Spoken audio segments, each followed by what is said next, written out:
When I first started working as a consultant and communication coach over 20 years ago, there was a sign on the wall of a meeting room that said, "No leader, no agenda, no time limit, no meeting." In this video, you'll learn 5 tips for how to run an effective meeting. And it certainly includes elements on that sign, but other details as well, including a bonus tip at the end that will really elevate your meetings. And we're going to consider some of these the prerequisite practices of running an effective meeting.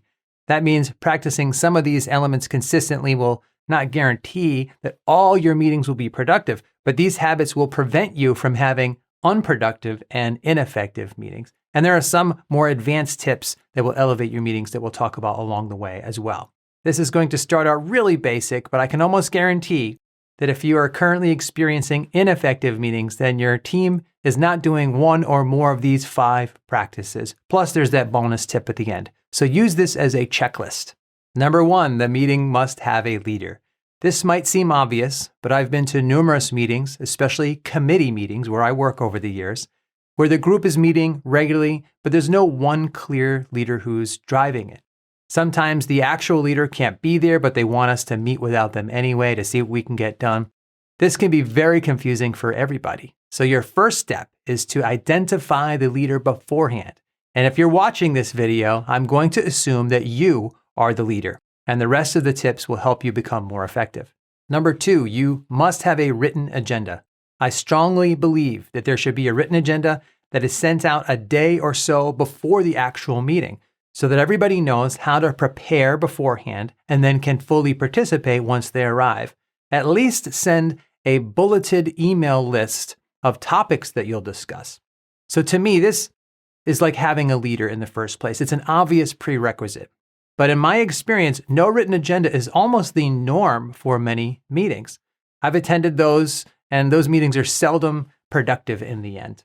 A few years ago, I had to send multiple requests about a meeting I was invited to, but I didn't know why I was asked to attend in the first place. I never received an answer about what the meeting was about ahead of time, let alone a written agenda. Not surprisingly, the meeting was a complete waste of time. There are lots of variations of agendas. No two are identical, and it really depends upon the norms of your organization. But generally speaking, agendas fall into 2 overall categories. There are meeting agendas that focus on sharing information and other agendas that focus on decision-making or problem-solving. In a typical information-driven meeting, the agenda will list topics like announcements, status updates, various topics of discussion, including categories like old business and new business. These meetings just keep everybody informed. This is often the type of meeting that people will say that could have just been an email instead of a whole meeting, which could be the topic of a whole nother video entirely. Less frequently, the other type of agenda will emphasize the key decisions that need to be made or the problems that the group is there to solve. A few years ago, I was the chair of my academic department. I'm a professor. We had a few meetings in a row that focused on solving problems and making some decisions around restructuring our undergraduate curriculum. Problem-solving meetings like this typically follow the traditional problem-solving steps. And you would see this on the written agenda. First, we identified the problem. Then we analyzed the problem in more depth.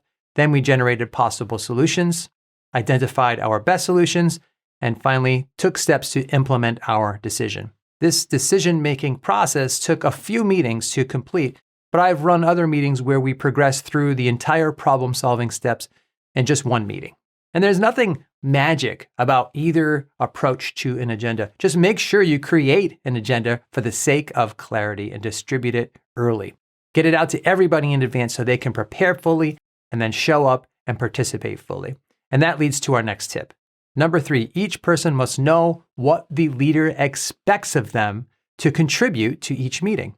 I believe strongly that the group leader should let each individual person know specifically how they should prepare to participate in any upcoming meeting. So in addition to sending out the agenda, I always write a quick email or have a quick conversation where I say to each specific person, you'll notice that I've listed you on the agenda for an update on Project Z. In the meeting, could you let us know how things are going, mention any recent accomplishments on Project Z, and what your next steps are, and provide a rough timeline for when you think this phase will be completed. If there are 8 people on my team, I'll send up to 8 separate emails letting each person know how I'd like them to prepare to contribute. And it works great. When I prepare people like this, they know why they're there in the first place. They bring their A game because the expectations are clear. The more experienced team members will need less guidance over time. But if there's a brand new person on the team, I also let them know that while I'm not expecting them necessarily to prepare anything big, I'd like them to make a contribution and look for ways to add value, even when we are simply discussing an issue.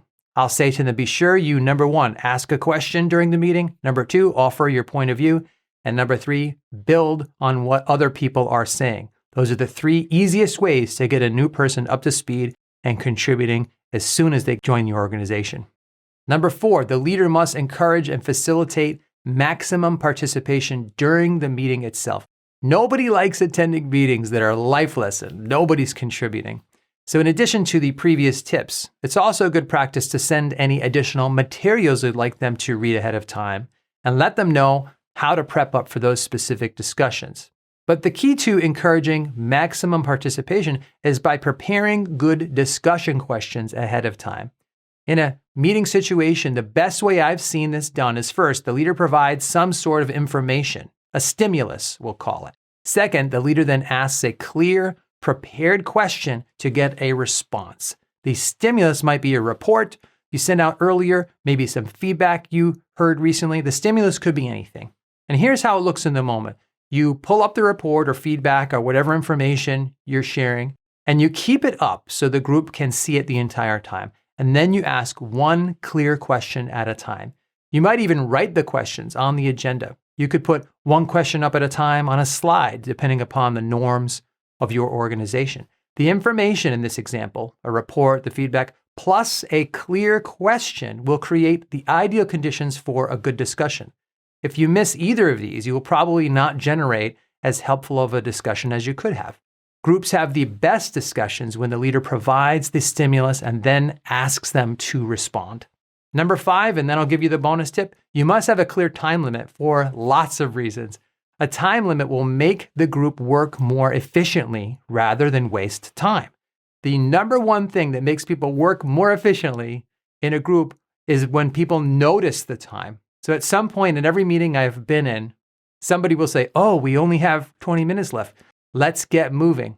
So use that sensibility to your advantage by signaling the time limits once in a while. And at a minimum, a time limit will at least bring the ineffective meetings to a close and end everybody's misery. A time limit also puts more pressure on the leader to be at his or her best. A time limit makes the leader manage the time more effectively in the moment and move the conversation forward when it's dragging.